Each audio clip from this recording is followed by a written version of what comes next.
BD Law, o podcast sobre desenvolvimento de negócios no mercado jurídico. Este podcast conta com o apoio da CRWA, uma agência digital especialista em web design, e-commerce, websites e marketing digital. CRWA, há 14 anos entregando performance e resultados de comunicação. TKRA Contabilidade, a contabilidade certa para o crescimento da sua empresa. Já ouviu falar em Legal Design? Não? Procura por Bits Legal Design, criando documentos que qualquer pessoa entende. Um juiz de direito é o profissional responsável por conduzir processos judiciais, interpretar as leis e tomar decisões imparciais com base nas provas apresentadas, garantindo que a justiça seja aplicada de forma correta e equitativa. Ele atua na primeira instância do Poder Judiciário, analisando casos cíveis, criminais, trabalhistas, entre outros. Tem como função principal resolver conflitos entre pessoas, empresas ou instituições. Além de julgar, o juiz também conduz audiências, determina diligências e assegura o cumprimento dos direitos fundamentais previstos na Constituição e nas leis do país. E este é o tema de hoje no BD Law, podcast sobre desenvolvimento de negócios no mercado jurídico. Sejam muito bem-vindas e bem-vindos. Eu sou seu host, Gabriel Bidini, especialista em desenvolvimento de negócios no mercado jurídico. Estamos aqui com o Dr. Mauro Antonini, juiz na 5ª Vara Civil de Piracicaba e convocado como juiz assessor da Corregedoria do Tribunal de Justiça de São Paulo. Possui mestrado e formação pela USP. Dr. Mauro, seja muito bem-vindo e obrigado por aceitar o nosso convite, viu? Prazer muito grande, Gás, estar aqui com você, viu? Dr. Mauro, conta um pouco da sua trajetória pra gente, por favor. Como que você foi parar no direito? Como que você escolheu ser juiz? Como que foi isso? Acho que o fator principal para seguir a carreira jurídica e depois me tornar juiz foi a inspiração do meu pai, né? Carlos Antônio Antonini. Meu pai também era juiz. Eu tinha uma admiração muito grande por ele. Ele era uma pessoa eu acho que tinha uma grande inteligência. Ele gostava muito da área de humanidades, né? Não só de interesse não só no direito, mas em outras áreas também. Gostava de filosofia, história, sociologia.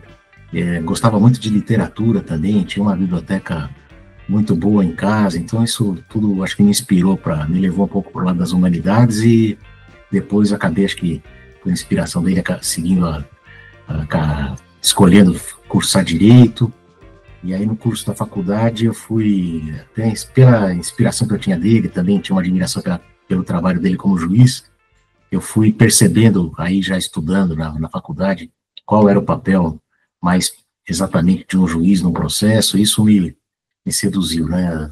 Que o juiz é aquela pessoa que tem que ouvir as partes com serenidade, sem pré-julgamento, depois examinar as provas, aquele trabalho intelectual no final de estudar o caso e tentar achar uma solução mais justa, adequada. Isso tudo foi me cativando e que foi acabando me levando aí naturalmente para escolher prestar um concurso e seguir a carreira de juiz, né? Tio, muito legal a sua jornada e também, mas tem alguns pontos aqui que eu sei que você não contou, porque sua mãe era artista, né, tio? E você resolveu não seguir a carreira de artista também, né? Mas eu acho que tem alguns pontos aqui que eu vou... O tio Mauro eu conheço desde pequeno, lá de Piracicaba, quando meu pai era juiz. Você me conhece desde pequeno, né, tio? Você me passou uma coisa, tio, que na minha família ninguém tinha, que era a paixão por Star Wars e também pelos os quadrinhos meu pai tem também, né? Mas o meu avô também tinha. Mas isso eu sempre vi muito de você ali, as coleções do Lucky Luke, Tintin. E assim, eu gostava de ir na casa só porque meus pais acabavam não assistindo Star Wars, eu vou na casa do tio Mauro para poder assistir os Star Wars. Então, isso é uma coisa que para mim sempre foi muito legal. Você sempre me mostrou um lado muito assim, mais geek, né, que hoje está na moda, mas então eu acho isso muito legal. Eu acho que não sei se todos conhecem, mas é uma coisa assim que também eu sempre admirei em você, tio, além da sua carreira como juiz, tudo. E também eu gostava muito de ver os quadros da sua mãe ali pendurados pela sua casa então eu acho muito bacana isso. É verdade, minha mãe tinha essa coisa com a arte, né? Ela era muito apaixonada pela pintura, as artes em geral, mas ela era pintora especialmente, né? E pintava muito, então tem muitos quadros dela e ela sempre contando de história da arte. Era uma pessoa de uma riqueza assim, muito grande, né? Então, uma inspiração muito grande. Mas entre as tuas opções, eu acabei optando pelo direito. Achei que não tinha nenhum talento para a área artística. Assim. Só gosto, né, tio? Só gosto. E como que é? Para quem não conhece ali, como que é o dia a dia de um juiz? Quais são as responsabilidades? É só tomar a decisão ali? Você fica ali só na audiência? É isso aí, pronto, acabou? Ou como que é? Para quem não conhece, está pensando de repente conhecer um pouco mais sobre a carreira e quer saber sobre as responsabilidades, se você puder contar um pouco para a gente do dia a dia. O juiz, assim, eu optei por ser juiz, mas há vários ramos da justiça, né? Então, eu poderia prestar concurso para juiz federal, para juiz trabalhista, mas eu optei por prestar concurso para juiz estadual aqui no estado de São Paulo, né? O juiz estadual tem uma gama de competências muito grande, né? Então, trabalha na área civil, família, sucessões, na área criminal, depois acompanha o cumprimento da pena na execução criminal, trabalha na área super delicada e importante, que é da infância e da juventude. O juiz estadual também é juiz eleitoral, principalmente em cidades menores, ele vai ser sempre acumular essa função de juiz eleitoral, vai presidir eleições, né? Tem toda uma atividade também administrativa dos cartórios. Então, o juiz tem uma série de responsabilidades. O juiz, normalmente, né, vai ter um trabalho muito grande na condução dos processos, né, proferir despachos, decisões, organizar os processos, preparar para o julgamento, depois coletar as provas, aí, ao final, o trabalho final de julgar aquele caso, e são milhares de casos, né? Hoje a justiça brasileira está soberbada aí, então, são essas as diversas atividades de um juiz, né? Além disso, tem que fiscalizar a atividade do cartório que ele trabalha com ele, também, muitas vezes, exercer a corregedoria dos cartórios extrajudiciais. Então, o juiz tem uma série de atividades aí diferentes, de muita responsabilidade, né? Assim, quanto à carreira do juiz, assim, é uma carreira que eu acho que é muito interessante, porque eu ingressei, por exemplo, vou dar o meu exemplo, né? Ingressei na magistratura em 1989, e ingressando fui ser juiz substituto em Santo André. Trabalhei lá durante 1 ano, e lá, como juiz substituto, você fica auxiliando os juízes da comarca, né? E depois de 1 ano e pouco, eu me promovi para a minha primeira comarca como juiz titular. Foi Vargem Grande do Sul, aqui no interior de São Paulo. Fiquei lá durante quase 2 anos. Depois fui para Barra Bonita, onde fiquei praticamente 6 anos, até conseguir a promoção para que eu sonhava trabalhar e continuar e viver para sempre em Piracicaba, né? E, tio, um ponto, só para aproveitar, porque é comum que alguns juízes vão passando pelas cidades do interior, né? E ali, cada vez, pelo menos, se puder contar um pouco da experiência, porque nas cidades menores você pega de tudo mesmo, né? Às vezes você é o único juiz ali, né? Não necessariamente, ou são 2, 3, mas é um trabalho assim que você pega um pouco de tudo, e não é fácil. Queria que você pudesse contar um pouco sobre isso. Isso é verdade, Gá. Eu, em Vargem Grande do Sul, onde eu fiquei quase 2 anos, depois Barra Bonita, onde eu fiquei quase 6 anos, eu era o único juiz, eram comarcas de vara única. Hoje elas têm 2 varas, as 2 comarcas, né? Com o passar do tempo, as demandas vão aumentando, né? Não na mesma proporção do aumento da população, é impressionante isso.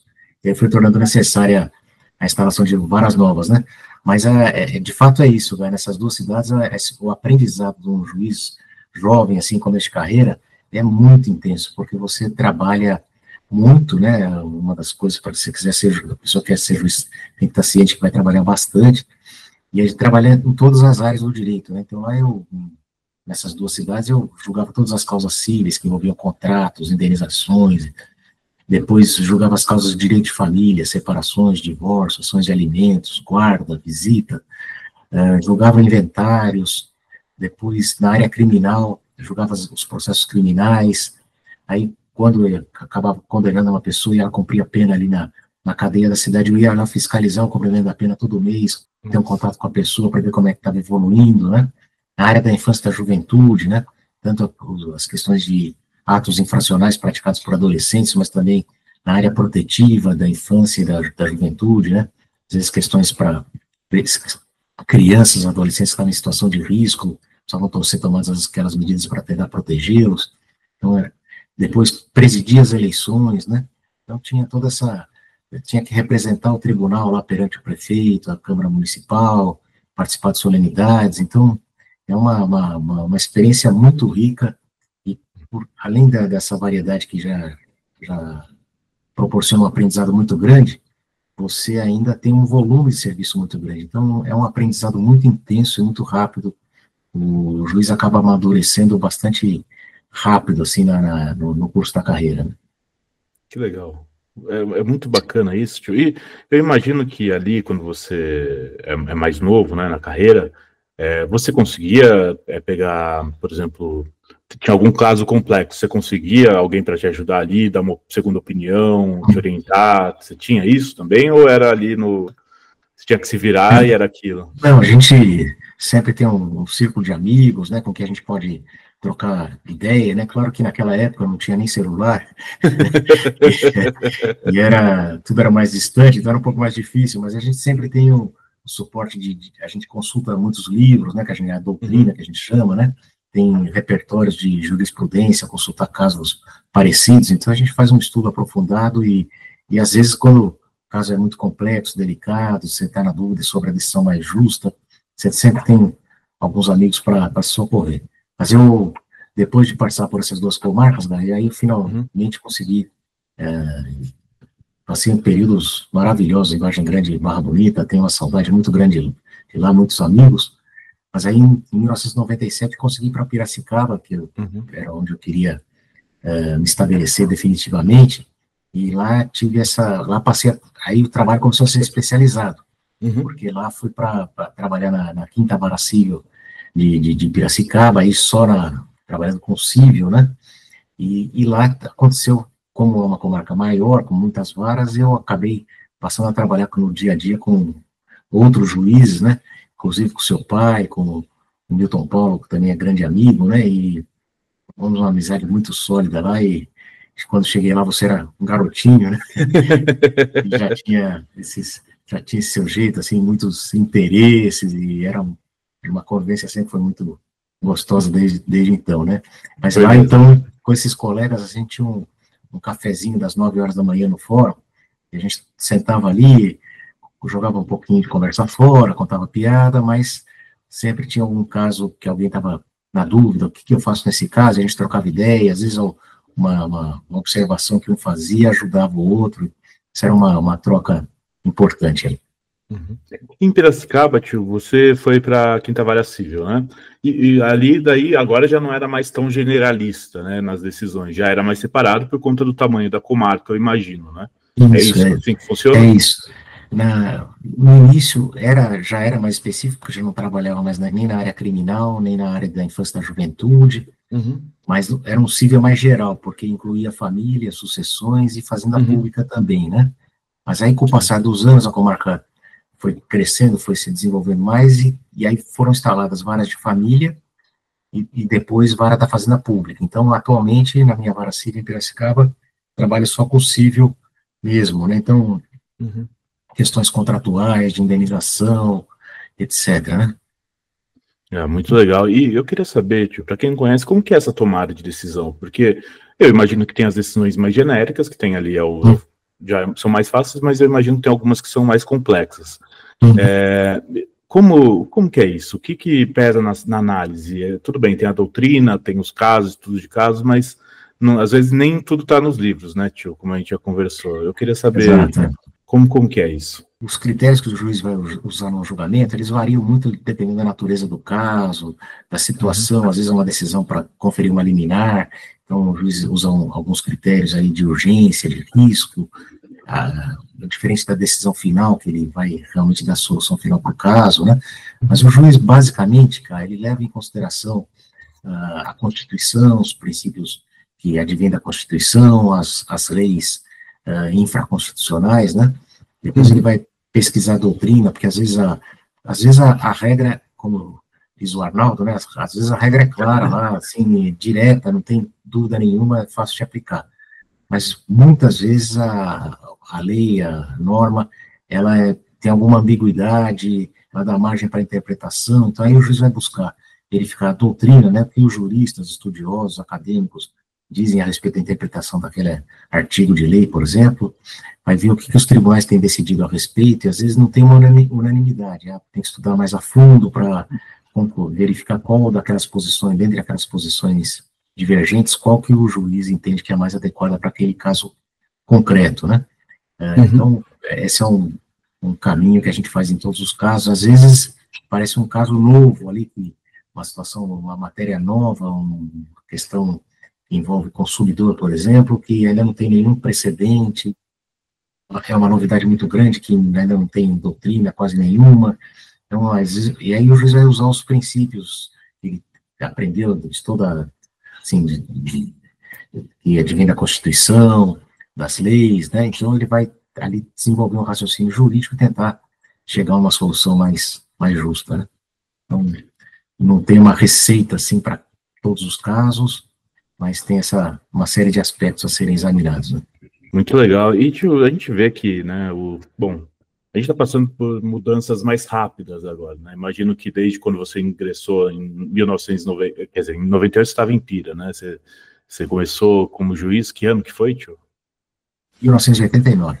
Então, eu acho que mudou bastante, né? A carreira aí, o nível de conhecimento. E eu queria saber, tio, se vocês também passam por alguns treinamentos, né, para poder lidar com a tecnologia toda. Eu queria, se você puder contar um pouco para quem não conhece, saber, porque isso eu acho muito legal da atualização e dessa preocupação do tribunal e de todo mundo aí da carreira, né, da magistratura. Então, quando eu passei em 1989, meu pai ficou comovido e me deu de presente uma máquina de escrever, nem era elétrica, né? Que beleza, hein, tio? Durante aquele ano, eu ouvi falar que tinha um funcionário do Fórum de Santo André, que é uma comarca muito grande, um funcionário que tinha um computador, e aí apareceu um caso que eu precisava, eram 7 processos que eram a mesma decisão, então ele foi pedir se ele podia fazer no computador para mim, para poder não precisar datilografar 7 vezes a mesma sentença, né?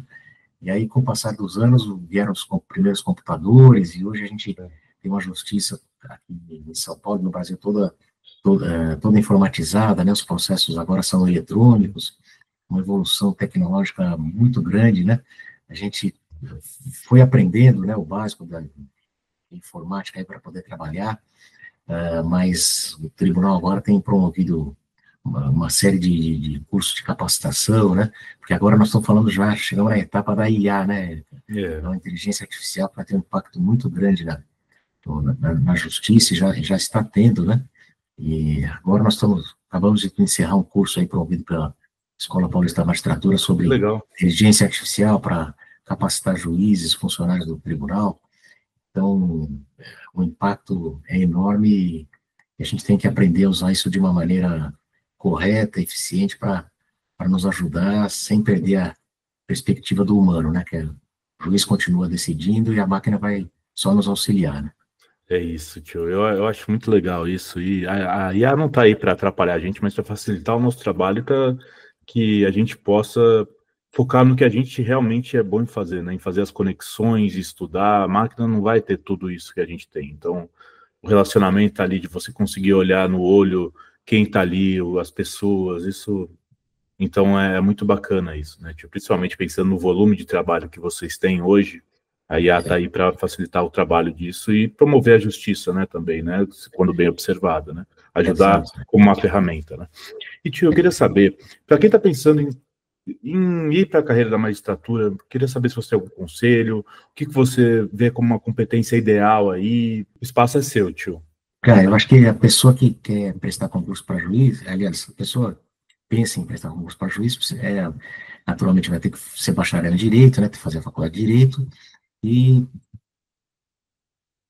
primeiro é que seja estudioso, né, que vai ter que, se quiser ser juiz, vai ter que se dedicar muito ao estudo, inclusive para poder passar no concurso, né, porque senão não tem como passar, porque o concurso é muito difícil, é muito exigente, então a pessoa tem que estar muito bem preparada para poder passar. Então vai ter que, no caso de um juiz estadual como eu, a pessoa vai ter que estudar a maioria das áreas do direito, né, direito civil, penal, administrativo, tributário, eleitoral, constitucional, infância e juventude, consumidor, etc, etc, etc. Então, uma preparação difícil, mas eu posso dizer que é muito prazerosa, viu? Porque à medida que a pessoa vai se aprofundando nos temas, ela vai ficando mais segura e também começa a fazer conexões entre os vários ramos do direito, a coisa vai se consolidando assim de uma maneira muito bacana, né? E essa questão de ser estudioso é uma coisa que não se encerra ao passar no concurso. Depois a pessoa tem que estar sempre se aprimorando e estudando inclusive porque as leis vão mudando, aparecem novas doutrinas, né, novas tendências aí que o juiz precisa estar sempre atualizado. E depois do ingresso na carreira, assim, tem alguns requisitos importantes para a pessoa exercer a magistratura, né, que tem que sempre agir com independência, né, evitar influências externas que vão influenciar a sua decisão, né, ser independente, às vezes, para saber evitar pressão, às vezes, da opinião pública, em casos mais polêmicos, né, então, sempre preservar a independência, ser sempre imparcial, preservar a imparcialidade. Então, o sujeito, uma causa importante, lá, uma cidadezinha do interior, o juiz está julgando, uma das partes convida ele para jantar na casa dele, ele não conhece o sujeito, a pessoa convidou, certamente o convite não vai ser um convite desinteressado. Então, saber evitar essas situações, algumas situações assim que o juiz precisa tomar esses cuidados, né? Então, o juiz também tem que ser muito prudente na condução do trabalho, porque o trabalho dele é delicado, ele mexe com a vida, com a liberdade, com o patrimônio das pessoas, né? Então, essa prudência é muito importante. E tem uma característica que eu acho que é essencial, que é o juiz tem que ser educado, cortês e gentil com todo mundo que ele atende, né? Não importa quem seja, a pessoa tratar todo mundo muito bem, com educação, respeito, e depois vai proferir a decisão dele com técnica, de forma fundamentada, né? Porque agindo com essa educação, com gentileza, o juiz, numa cidade pequena, por exemplo, ele vai logo ganhar o respeito, as pessoas vão ver, olha, aquele juiz é trabalhador, é dedicado, capricha no serviço e trata todo mundo com gentileza, logo o juiz passa a ser respeitado pelo seu trabalho. Isso é uma fonte de satisfação muito grande. Então, acho que eu me lembro, assim, acho que são os principais requisitos aí para ser um magistrado. Muito legal isso, porque, tio, não é só o respeito pelo cargo, mas pelo trabalho, pelo cuidado com as pessoas, né? Porque eu acho que no fundo é isso. É essa minha admiração que eu tenho pela carreira de vocês, pelo trabalho, porque não é fácil, né, tio? Doutor Mauro, eu gostaria de agradecer a sua presença aqui no BD em Law e por ter compartilhado a sua experiência com a gente. Pessoal, a gente vai ficando por aqui, não deixe de nos seguir nas redes sociais, estamos lá no Instagram, no @BD em Law, e no meu LinkedIn, Gabriel Bidini, onde vocês vão encontrar conteúdo sobre desenvolvimento de negócios e mercado jurídico. Este é o BD em Law, o podcast sobre desenvolvimento de negócios no mercado jurídico. Nos vemos no próximo episódio, e até lá. BD em Law, o podcast sobre desenvolvimento de negócios no mercado jurídico. Este podcast conta com o apoio da CRWA, uma agência digital especialista em web design, e-commerce, websites e marketing digital. CRWA, há 14 anos entregando performance e resultados de comunicação. TKRA Contabilidade, a contabilidade certa para o crescimento da sua empresa. Já ouviu falar em Legal Design? Não? Procura por Bits Legal Design, criando documentos que qualquer pessoa entende.